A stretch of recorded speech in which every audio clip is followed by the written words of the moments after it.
할렐루야, 가정에서 영상으로 예배드리시는 성도님들을 환영하고 축복합니다. 우리의 피난처 되시는 예수님을 함께 찬양합니다.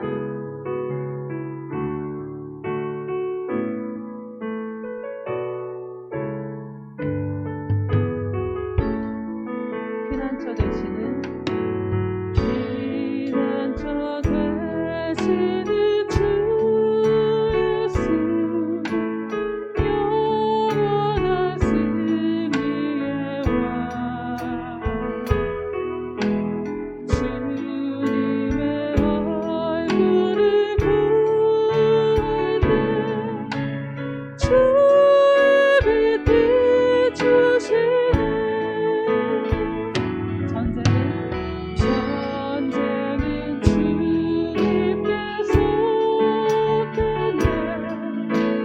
승리는 우리의 것. 예수의 이름을 높이며 영원히 찬양하리. 주님의 임재에 온 땅은 들리고 우리 기도에 하늘은 여시네. 온 민족과 열방 주께 경배해 영원히. 저희 계신 왕께 처음부터 고백합니다. 피난처 되시는 주 예수, 영원한 승리의 왕,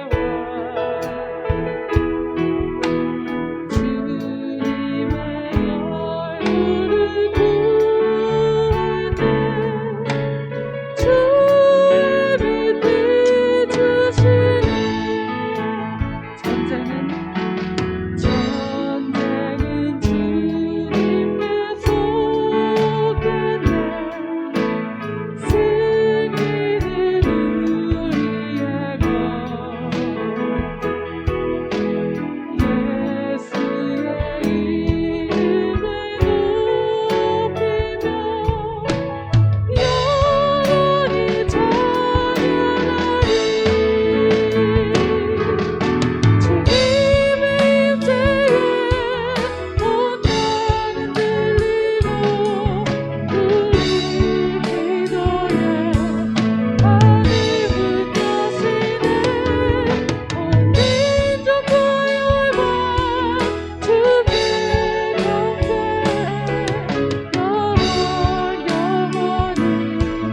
저희 계신 왕께 주님의 임재에 온 땅은 들리고 우리 기도에 하늘은 여시네. 온 민족과 열방 주께 경배해 영원히. 저희 계신 왕께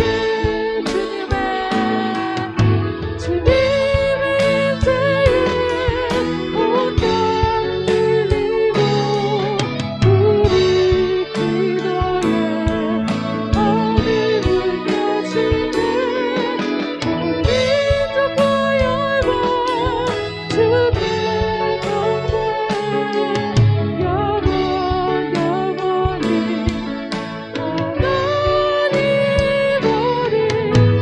영원히. 살아계신 주님, 각 가정에서 영상으로 예배합니다. 가정 가운데 하나님 영광과 임재가 충만하게 하여 주시고 또 말씀이 귀에 들려지고 실제가 되어지는 은혜가 있게 하여 주시옵소서. 예수님 이름으로 기도합니다. 아멘. 금요일 저녁 온 가정에서 영상으로 예배하는 여러분을 주님의 이름으로 환영하고 축복합니다. 말씀 나누기 전에 교회 소식 전하겠습니다. 주변에 확진자들 소식이 많이 들려오지만 여러분 동요하거나 불안해하지 마시기를 바랍니다. 어차피 감기처럼 함께 갈 수밖에 없습니다. 그리고 주일 예배만큼은 양보하지 마시기를 당부를 드립니다. 여러분 직장도 다니시고 또 외출도 하시고 마트도 다니시면서 예배만 조심스러워 못 온다는 것은 하나님께서 기뻐하지 않습니다. 그리고 안전한 예배를 위해서 예배 봉사자들은 자가 키트 위에 예배에 참석하고 있습니다. 마스크만 잘 쓰고 계시면 염려하지 않으셔도 됩니다. 그리고 목부음이나 기침, 두통 등의 감기 증상이 있는 분은 1층 친교실에서 자가 키트 위에 예배 참석하시면 됩니다. 그리고 불안하시면 사무실이나 소예배실에서 영상으로 예배 드릴 수도 있습니다.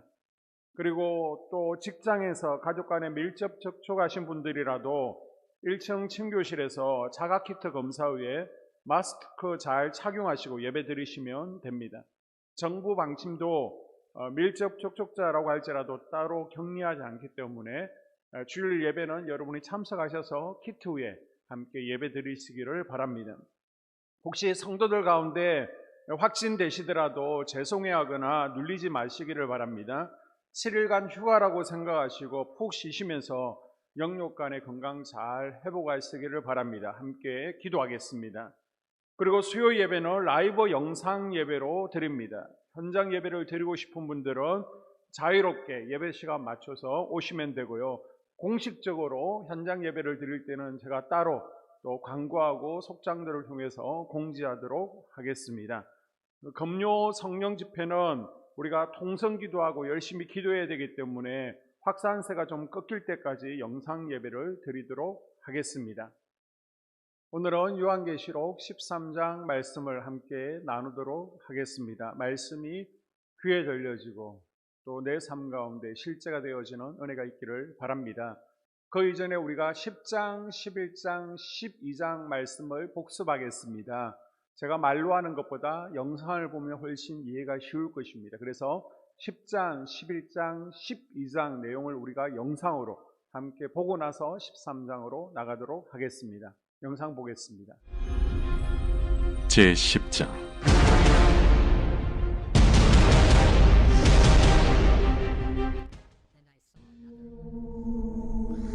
내가 또 보니 힘센 다른 천사가 구름을 입고 하늘에서 내려오는데 그 머리 위에 무지개가 있고 그 얼굴은 해 같고 그 발은 불기둥 같으며 그 손에는 펴놓인 작은 두루마리를 들고 그 오른발은 바다를 밟고 왼발은 땅을 밟고 사자가 부르짖는 것 같이 큰 소리로 외치니 그가 외칠 때에 7 우레가 그 소리를 내어 말하더라. 7 우레가 말을 할 때에 내가 기록하려고 하다가 곧 들으니 하늘에서 소리가 나서 말하기를 7 우레가 말한 것을 인봉하고 기록하지 말라. 내가 본 바 바다와 땅을 밟고 서 있는 천사가 하늘을 향하여 오른손을 들고 세세토록 살아계신 이 곧 하늘과 그 가운데 있는 물건이며 땅과 그 가운데 있는 물건이며 바다와 그 가운데 있는 물건을 창조하신 이를 가리켜 맹세하여 이르되 지체하지 아니하리니 7째 천사가 소리내는 날 그의 나팔을 불려고 할 때에 하나님이 그의 종 선지자들에게 전하신 복음과 같이 하나님의 그 비밀이 이루어지리라 하더라. 하늘에서 나서 내게 들리던 음성이 또 내게 말하여 이르되 내가 가서 바다와 땅을 밟고 서 있는 천사의 손에 펴놓인 두루마리를 가지라. 하기로 내가 천사에게 나아가 작은 두루마리를 달라 한즉 갖다 먹어버리라. 내 배에는 쓰나 내 입에는 꿀같이 달리라. 내가 천사의 손에서 작은 두루마리를 갖다 먹어버리니 내 입에는 꿀같이 다나 먹은 후에 내 배에서는 쓰게 되더라. 그가 내게 말하기를 내가 많은 백성과 나라와 방언과 임금에게 다시 예언하여야 하리라. 제11장.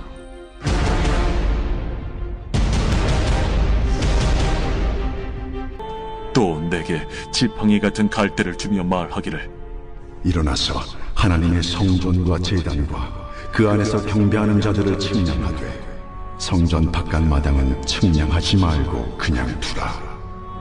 이것은 이방인에게 주었은즉 그들이 거룩한 성을 42달 동안 짓밟으리라. 내가 나의 두 증인에게 권세를 주리니 그들이 굵은 베옷을 입고 1260일을 예언하리라. 그들은 이 땅의 주 앞에 서 있는 두 감람나무와 두 촛대니 만일 누구든지 그들을 해하고자 하면 그들의 입에서 불이 나와서 그들의 원수를 삼켜버릴 것이요 누구든지 그들을 해하고자 하면 반드시 그와 같이 죽임을 당하리라. 그들이 권능을 가지고 하늘을 닫아 그 예언을 하는 날 동안 비가 오지 못하게 하고 또 권능을 가지고 물을 피로 변하게 하고 아무 때든지 원하는 대로 여러 가지 재앙으로 땅을 치리로다. 그들이 그 증언을 마칠 때에 무적행으로부터 올라오는 짐승이 그들과 더불어 전쟁을 일으켜 그들을 이기고 그들을 죽일 터인즉 그들의 시체가 큰 성길에 있으리니 그 성은 영적으로 하면 소돔이라고도 하고 애굽이라고도 하니 곧 그들의 주께서 십자가에 못 박히신 곳이라. 백성들과 족속과 방언과 나라 중에서 사람들이 그 시체를 사흘 반 동안을 보며 무덤에 장사하지 못하게 하리로다. 이 두 선지자가 땅에 사는 자들을 괴롭게 한 고로 땅에 사는 자들이 그들의 죽음을 즐거워하고 기뻐하여 서로 예물을 보내리라 하더라. 3일 반 후에 하나님께로부터 생기가 그들 속에 들어가매 그들이 발로 일어서니 구경하는 자들이 크게 두려워하더라.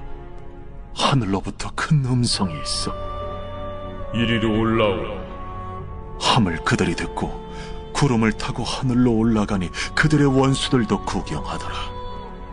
그때에 큰 지진이 나서 성 10분의 1이 무너지고 지진에 죽은 사람이 7천이라. 그 남은 자들이 두려워하여 영광을 하늘의 하나님께 돌리다. 둘째 화는 지나갔으나 보라, 셋째 화가 속히 이르는도다. 일곱째 천사가 나팔을 불매 하늘에 큰 음성들이 나서 이르되 세상 나라가 우리 주와 그의 그리스도의 나라가 되고 그가 세세토록 왕노릇 하시리로.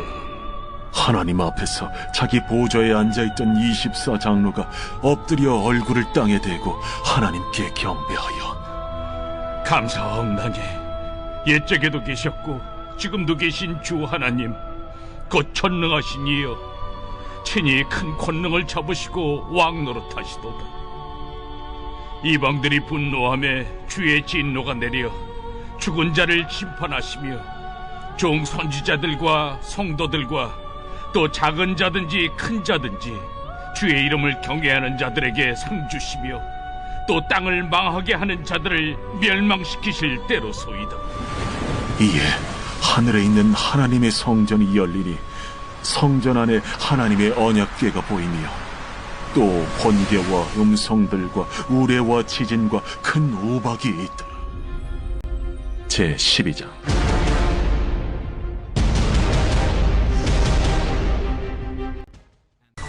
하늘에 큰 이적이 보이니 해를 옷 입은 한 여자가 있는데 그 발 아래에는 달이 있고 그 머리에는 12별의 관을 썼더라.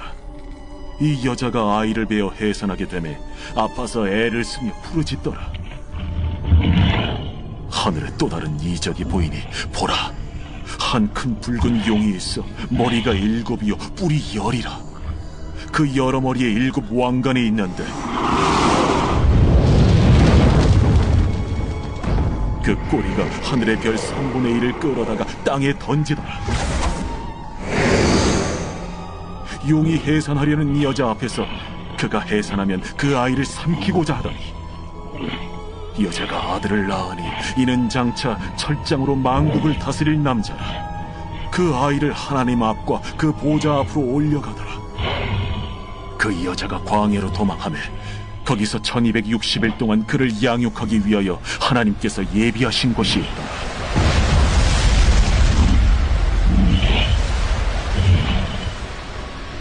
하늘에 전쟁이 있으니 미가엘과 그의 사자들이 용과 더불어 싸울세. 용과 그의 사자들도 싸우나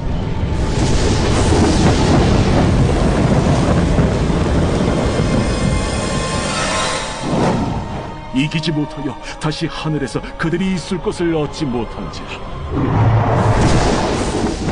큰 용이 내쫓기니 옛 뱀, 곧 마귀라고도 하고 사탄이라고도 하며 온 천하를 꿰는 자라. 그가 땅으로 내쫓기니 그의 사자들도 그와 함께 내쫓기니라. 내가 또 들으니 하늘에 큰 음성이 있어 이르되, 이제 우리 하나님의 구원과 능력과 나라와 또 그의 그리스도의 권세가 나타났으니 우리 형제들을 참소하던 자, 곧 우리 하나님 앞에서 밤낮 참소하던 자가 쫓겨났고, 또 우리 형제들이 어린 양의 피와 자기들이 증언하는 말씀으로써 그를 이겼으니 그들은 죽기까지 자기들의 생명을 아끼지 아니하였다. 그러므로 하늘과 그 가운데 거하는 자들은 즐거워하라. 그러나 땅과 바다는 화 있을진저. 이는 마귀가 자기의 때가 얼마 남지 않은 줄을 알므로 크게 분내어 너희에게 내려갔습니다. 용이 자기가 땅으로 내쫓긴 것을 보고 남자를 낳은 여자를 박해하는지라. 그 여자가 큰 독소리의 두 날개를 받아 광야 자기 곳으로 날아가 거기서 그 뱀의 낯을 피하여 한때와 두때와 반때를 양육받으며 여자의 뒤에서 뱀이 그 입으로 물을 강같이 토하여 여자를 물에 떠내려가게 하려 하되, 땅이 여자를 도와 그 입을 벌려 용의 입에서 토한 강물을 삼키니 용이 여자에게 분노하여 돌아가서 그 여자의 남은 자손 곧 하나님의 계명을 지키며 예수의 증거를 가진 자들과 더불어 싸우려고 바다 모래 위에 서 있더라. 여러분 영상 이해가 잘 되시죠? 오늘은 13장입니다. 자, 요한계시록은 크게 두 부분으로 나눠지게 됩니다. 총 22장까지 있는데요. 딱 절반 나누기 쉽죠. 11장까지가 전반부고요. 그 다음 12장부터 22장까지가 후반부입니다. 자, 후반부의 구조를 살펴보게 되면 12장에서 14장은 11장 15절에 마지막 나팔이 울리게 되죠. 이 휴거 사건에 대한 해석장입니다. 그래서 12장에서는 세 종류의 싸움이 있습니다. 사단과 예수님이 싸우죠. 교회와 사단이 싸우고 있습니다. 사단과 또 성도가 싸우고 있습니다. 그리고 13장에서는 성도와의 구체적인 싸움의 내용이 소개되고 있고요. 14장에서는 싸움의 결과가 소개되고 있습니다. 그리고 15장부터는 이 땅의 심판이 쏟아지죠. 대재앙이 쏟아지고 이 땅은 게임 오버, 드디어 끝이 나게 됩니다. 원래 사단이 죽이기로 목표를 세웠던 것은 교회가 아니에요. 구약의 교회가 낳은 아이, 즉 예수님이셨습니다. 사단은 메시아의 탄생을 막고 예수님의 하나님의 구원 계획을 방해하고자 했지만 끝내 실패하게 됩니다. 예수님께서는 부활 성천하셔서 가장 먼저 미가엘을 시켜서 사단을 하늘에서 내어 쫓아버렸습니다. 더 이상 하늘에서 있을 곳을 얻지 못하고 땅으로 내어 쫓긴 사단이 이제는 아이가 낳은 여자, 즉 교회를 핍박하고 없애려고 했지만 하나님께서는 독수리의 날개처럼 땅이 물을 삼킨 같이 보호해 주셔서 사단의 핍박으로부터 교회를 지켜주셨습니다. 그러면 사단이 교회를 핍박하는 일을 이제는 포기했다는 것입니까? 아닙니다. 13장에 보니까 땅으로 완전히 쫓겨난 사단, 용은요, 땅에 거하는 성도 개개인을 죽이기 위하여 한 짐승을 택하게 됩니다. 1절 상반절에 내가 보니 바다에서 한 짐승이 나오는데, 아멘. 13장을 보게 되면 바다와 땅에서 각각 사단이 조종하는 짐승들이 나옵니다. 땅과 바다는 10장에서 천사가 밟고 있던 곳입니다. 하나님이 통치하시는 곳이죠. 그런데 지금 사단은 그곳이 하나님의 통치 영역인 것을 거부하고 있습니다. 그래서 바다에서 일부러 짐승을 불러올리고 있고요. 또 땅에서도 짐승을 불러올리고 있습니다. 이제 사단, 용이 전면에 나서지 않고 바다에서 올라온 짐승을 내세워서 이 짐승으로 하여금 여자의 남은 후손인 성도들을 공격하고 전 세계를 장악하도록 권세를 주게 됩니다. 1절 하반절에 그 뿔이 열이요 머리가 7이라. 뿔에는 10 왕관이 있고 그 머리에는 신성 모두가 하는 이름들이 있더라. 아멘. 머리가 7개이고 뿔이 10개인 용이 역시 머리가 7개이고 뿔이 10개인 짐승을 바다에서 끌어올리게 됩니다. 짐승의 7머리에는 내가 하나님이야, 내가 전능하니야, 이런 하나님을 신종 모독하는 내용들이 가득 적혀 있습니다.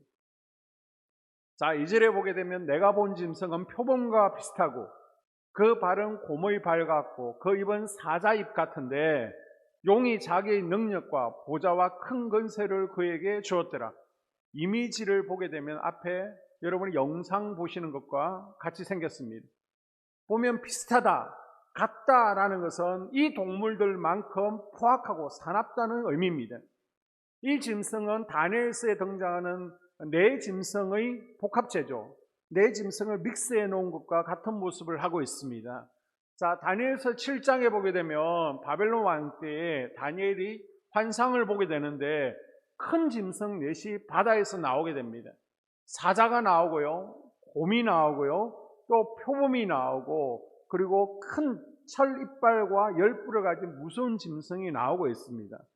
이렇게 사자와 곰과 표범, 10뿔 짐승의 포악함과 잔인함을 다 모아둔 것과 같은 것이 마지막 시대에 나타나는 짐승이라는 겁니다. 자, 그럼 이 짐승의 역할은 무엇입니까? 4절에 보게 되면 용이 짐승에게 권세를 주므로 용에게 경배하며 짐승에게 경배하여 이르되 누가 이 짐승과 같으냐, 누가 능히 이와 더불어 싸우리요 하더라. 아멘. 짐승은 기적을 행하고 사람들로 자신을 경배하게 하는 겁니다. 이 짐승을 우리는 적그리스도라고 하는데요, 적그리스도가 누구인지에 대해서는 다음 시간에 따로 설명드리겠습니다. 적그리스도는 사단의 능력을 힘입어 큰 능력을 행하게 되는데, 심지어 하늘을 향해 불이 내려오라 명하면 하늘에서 불이 떨어지는 능력을 가지고 있습니다. 마치 두 성인처럼 짐승은 하나님의 역사를 모방합니다. 그래서 사람들로 하여금 사람들을 헷갈리게 하고 미혹해 하는 것이 목적입니다. 그래서 세상 사람들로 하여금 자기 자신을 경배하게 하는 거예요. 이것도 4장과 5장에서 하늘 보좌에 계신 하나님을 경배하는 모습을 모방하는 것입니다. 적그리스도는 두 가지 의미를 가지고 있습니다. 대적할 적, 그리스도를 대적한다라는 의미가 있고요, 안티그리스도, 그리고 또 한 가지는 대신한다라는 의미를 가지고 있습니다. 자기가 그리스도를 대신하는 것처럼 모방하고 흉내낸다는 것입니다. 그리고 5절과 6절, 또 짐승이 과장되고 신성모독을 말하는 입을 받고 또 42달 동안 일할 권세를 받으니라. 짐승이 입을 벌려 하나님을 향하여 비방하되 그의 이름과 그의 장막 곧 하늘에 사는 자들을 비방하더라. 아멘. 적그리스도는 11장에 등장하는 두 정인을 죽이게 됩니다. 그리고 하나님과 성도들을 모독하고 자신을 하나님이라 말하며 성도들에게 너희 하나님이 어디에 있느냐, 너희 하나님은 죽었어, 내가 바로 하나님이고 내가 바로 예수야 라고 성도들을 미혹하는 겁니다. 자, 성경대로라면 그 짐승의 머리 중에 하나가 큰 상처를 입어 죽게 되는 듯 했지만 그 상처가 완치되자 이상하게 온 땅이 그 짐승을 따르게 된다는 것이죠. 12절, 그가 먼저 나온 짐승의 모든 권세를 그 앞에서 행하고 땅과 땅에 사는 자들을 처음 짐승에게 경배하게 하니 곧 죽게 되었던 상처가 나은 자니라. 아멘. 이 적그리스도가 사고를 당하는지 아니면 암살을 당하는지 죽기 일보 직전까지 갑니다. 그런데 사단 용이 적그리스도를 살려주는 거예요. 이것도 예수님의 부활을 모방하는 겁니다. 마치 예수님이 십자가에 죽으시고 부활하신 것처럼 적그리스도가 다 죽었다가 살아나자 온 세상 사람들이 이것을 보고 살아있는 신으로 여기고 섬기게 되죠. 지금 예수님의 흉내를 내고 있는 거예요. 온 땅이 쏟는데 기독교인들 중에도 쏟아 넘어가는 이들이 있습니다. 이 짐승을 대적할 자가 없으므로 두려움과 공포의 대상이죠. 성도들도 이 짐승과 싸워서 이길 수가 없습니다. 적그리스도는 각 나라를 다스릴 권세를 가지고 있어서 세상 모든 나라가 다 이 적그리스도의 권세에 굴복하게 될 것입니다. 생명책에 그 이름이 기록된 성도가 아니라면, 하나님의 일을 맡지 않은 자라면 그에게 다 경배하게 됩니다. 그리고 7절에 보게 되면 권세를 받아 성도들과 싸워 이기게 되고 각 족속과 백성과 방언과 나라를 다스리는 권세를 받으니. 아멘. 적그리스도는 정치적으로 경제적으로, 종교적인 면에서 탁월해서 온 세계의 주목을 받을 것입니다. 머리 7은 지혜가 사람보다 7배나 넘친다는 의미이고, 뿌리 10개라는 것은 세상의 완전한 건설을 가지고 있다는 것을 상징합니다. 아마 초인처럼, 슈퍼맨처럼 보일 것이고, 온 세상 사람들이 그를 따르고 존경하고 숭배하게 될 것입니다. 그가 행하는 이적으로 인해서 기독교의 선교는 더 이상 이루어지지 않는 거예요. 아무리 전도해도 더 이상 예수님을 믿지 않게 됩니다. 아마 전 세계를 통합하고 이제는 정치, 경제, 문화뿐만 아니라 종교까지 장악해서 통치하려고 할 것입니다. 그래서 기독교는 세계 화폐가 단일화되어진다, 종교 통합이 되어진다라고 하면 촉각을 곤두세우고 있는 것입니다. 적그리스도가 온 세계를 다스리는 권력을 얻었기 때문에 어느 나라에서든지 성도들을 핍박하는 것이 이제는 합법적으로 가능해지는 거예요. 코로나로 합법적으로 예배를 금지시킨 것처럼 신상에 절하지 않으면 죽이는 등의 법을 제정해서 합법적으로 성도들을 핍박하는 겁니다. 이것에 저항하는 성도들은 어디서든지 핍박을 받게 되는 것입니다. 자, 이 역할을 수행하기 위해서 짐승 뒤에 이제는 또 다른 짐승이 땅에서 올라오게 됩니다. 11절 하반절에 내가 보매 또 다른 짐승이 땅에서 올라오니 어린 양같이 두 뿔이 있고 용처럼 말을 하더라. 그가 먼저 나온 짐승의 모든 권세를 그 앞에서 행하고 땅과 땅에 사는 자들을 처음 짐승에게 경배하게 하니 아멘. 그런데 땅에서 나온 짐승의 모양은 어린 양 같다라고 합니다. 우리가 예수 그리스도를 어린 양이라고 하죠. 아르니온이라고 하는데 여기서 또 다른 땅에서 나온 짐승 새끼 양도요, 아르니온입니다. 여러분, 새끼 양의 이미지는 어떠합니까?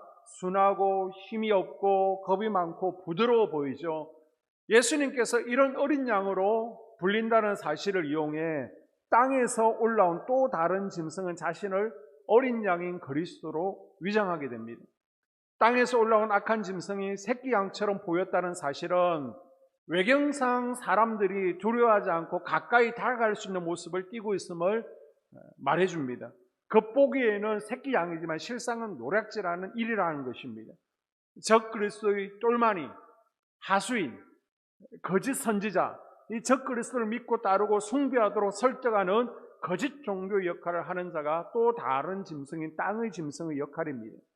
하나님의 일을 하는 사람처럼 생겼지만 그 가르침은 사단의 가르침을 가르치고 적 그리스도를 숭배하도록 인도하고 가르친다는 겁니다. 자, 첫 번째 짐승은 바다에서, 두 번째 짐승은 땅에서 올라와서 이 둘이 서로 협력하여 성도들을 핍박하고 짐승에게 경배하게 하고 짐승의 표를 강요하는 사건이 전개되어집니다. 이 새끼 양 거짓 선지자는 사단, 용처럼 말합니다. 그리고 적 그리스도 짐승처럼 능력을 행사하면서 사람들을 미혹하는데 초능력을 행하죠. 죽은 자를 살리고 질병을 고칩니다. 엘리야처럼 하늘에서 불을 내리게 하는 능력을 가지고 있습니다. 아니, 불을 내리는데 비를 내리지 못하겠어요? 바람을 일으키지 못하겠습니까? 적 그리스도 짐승처럼 파괴적인 모습이 아니라 철저하게 위장된 모습과 거룩한 척 행동으로 사람들을 속입니다. 광명의 천사처럼. 자, 13절에 큰 이적을 행하되 심지어 사람들 앞에서 불이 하늘로부터 땅에 내려오게 하고, 이제 14절 하반절에 보게 되면 심지어 돌덩어리에게 불과한 우상에게 생명도 불어넣죠. 짐승 앞에서 받은 바 이적을 행함으로 땅에 거하는 자들을 미혹하며 땅에 거하는 자들에게 이르기를 칼에 상하였다가 살아난 짐승을 위하여 우상을 만들라 하더라. 그가 건세를 받아 그 짐승의 우상에게 생기를 주어 그 짐승의 우상으로 말하게 하고, 우상이요, 돌로 만든 신상이 말을 하는 것입니다. 자, 로마 황제는 자신의 우상을 모든 로마가 통치하는 지역에 설치를 했었죠. 우리가 정경 외에 이제는 외경과 또 위경이라는 성경이 있는데요, 외경 이삭서를 보게 되면 4장 11절에 적 그리스도의 우상이 모든 마을에 세워질 것이라고 예언하고 있습니다. 그런데 이 적 그리스도의 우상이 말을 하는 거예요. 이 짐승을 위해서 신상을 만들어 놓고 사람들을 끌어다가 우상에게 경배하라 라고 박해를 합니다. 그런데 우상이 말까지 하는 거예요. 절해라, 절하지 않으면 다 죽는다. 내가 하나님이다. 우상이 말하면요, 너무 신기해서 기독교인들 가운데도 절하는 이들이 생겨날 것입니다. 예수님과 선지자, 사도들의 기적을 모방하는 것입니다. 자, 결론적으로 모든 기적이 다 하나님의 역사다? 그건 아니라는 거예요. 박태성 같은 이단 교주들에게서도 병이 낫는 역사가 일어났습니다. 무당도요, 귀신같이 우리의 과거를 잘 맞춥니다.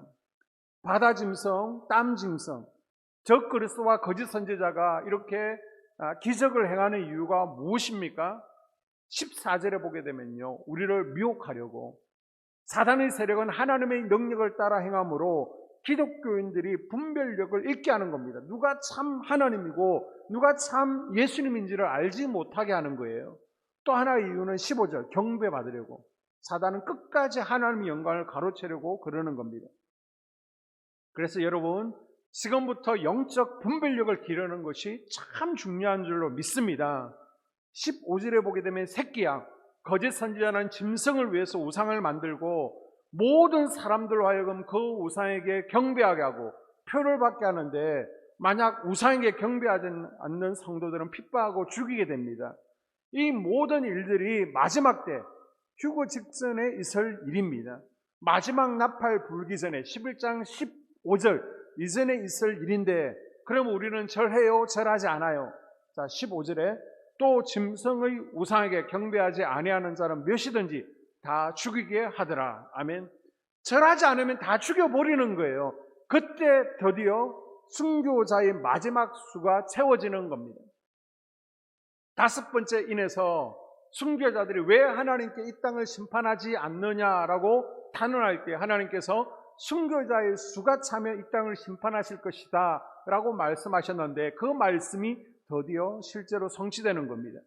자, 마지막 숫자가 다 채워지고, 그리고 666표를 오른손이나 이마에 받게 하는 일이 일어납니다. 16절 하반절에 그가 모든 자, 곧 작은 자나 큰 자나 부자나 가난한 자나 자유인이나 종들에게 그 오른손에나 이마에 표를 받게 하고, 누구든지 이 표를 가진 자 외에는 매매를 못하게 하니 이 표는 곧 짐승의 이름이나 그 이름의 수라. 자, 16절에 표를 받게 하는 것은 7장에서 어린 양의 인침을 받는 것을 모방하는 거예요. 그리고 17절에 누구든지 이 표를 가진 사람, 곧 짐승의 이름이나 그 이름을 나타내는 숫자로 표가 찍힌 사람이 아니면 아무도 팔거나 사거나 할 수 없게 하는 겁니다. 매매를 못하게 한다고 하니까 이거 전자화폐 종류가 아닐까라고 추측합니다. 이 표를 받지 않으면 예금 인출도 되지 않고 물건을 살 수도 없고 팔 수도 없고 아무데도 갈 수가 없는 거예요. 그래서 이 짐승의 표가 뭐냐? 말들이 참 많은데요. 이 짐승의 표가 뭔지에 대해서는 제가 다다음 주에 1시간 다시 설명드리겠습니다. 자, 그러면 이 적그리스도의 핍박이 언제까지 있다는 겁니까? 다니엘서 7장에 보니까요, 한때, 두때, 반때입니다. 자, 계시록 11장, 12장, 13장에서는 한때, 두때, 반때, 총 3때 반, 3년 반이죠. 그리고 42달, 1260이라고 기한을 정하고 있습니다. 이 3년 반이라는 것은 7년 대환란의 후 3년 반을 의미하는 것이 아니라 정해진 기간이 있다는 겁니다. 그만큼 기간이 길지 않다는 거예요. 꼭 3년 반은 아닐 수도 있다는 겁니다. 비록 짧은 기간이기는 하지만 적그리스도의 세력이 온 세상을 주관하는 것처럼 보일 것입니다. 우리 성도들 이기는 것처럼 보일 거예요. 생명책에 이름이 기록되지 못한 신자들, 아내의 잔소리나 부모님의 강요에 의해서 교회만 다녔던 썬데이 크리스찬들은 이 핍박에 넘어가거나 유혹 앞에 굴복하게 될 것입니다. 그래서 주님께서는 택한 백성들의 구원을 위해서 이 핍박의 날을 감하실 것이라고 말씀하죠. 자, 마태복음 24장 22절에 그 날들을 감하지 아니하며 모든 육체가 구원을 얻지 못할 것이나 그러나 택하신 자들을 위하여 그 날을 감하시리라. 아멘. 예수님은 사도 요한을 통해서 성도들에게 만약 짐승의 핍박이나 유혹에 넘어가서 경배하고 짐승의 표를 받으면 주님을 만날 수 없을 뿐만 아니라 하나님의 진노의 포도주를 마시게 되는 것이라고 경고하고 있습니다. 다시는 회개의 기회가 없다는 거예요. 그리고 그 고통이나 심판이 일시적인 것이 아니라 영원한 불심판, 고통이 될 것이라고 경고하고 있습니다. 여러분, 성도들의 인내가 바로 여기에 필요합니다. 마지막 때를 살아가는 우리 성도들은 이 표를 받지 않고 순교할 수 있는 믿음이 있어야 된다라고 예수님께서는 요한을 통해서 2000년 전의 기독교인뿐만 아니라 우리에게도 말씀하고 있는 거예요. 적 그리스도의 세력이 아무리 매매를 못하게 하고 죽인다라고 할지라도 그것은 잠깐입니다. 시간이 지나면 그 모든 상황을 역전시켜 주신다라고 말씀하십니다. 이 약속의 말씀을 믿고 참는 것만이, 인내하는 것이 우리 영혼을 지킬 수 있는 비결임을 기억하시고 우리가 다시 한번 영적으로 무장하리라, 사단의 세력의 핍박에 나는 넘어가지 아니하리라 결단하고 우리가 믿음을 키워가는 성도들이 될 수 있기를 주님의 이름으로 축복합니다. 기도하겠습니다. 하나님, 우리가 말씀으로 무장하기를 원합니다. 미혹에 넘어가지 않도록 분별의 영을 허락하여 주시옵소서. 짐승의 표가 아니라 하나님의 표, 하나님의 인을 맞는 우리가 되어지기를 원합니다.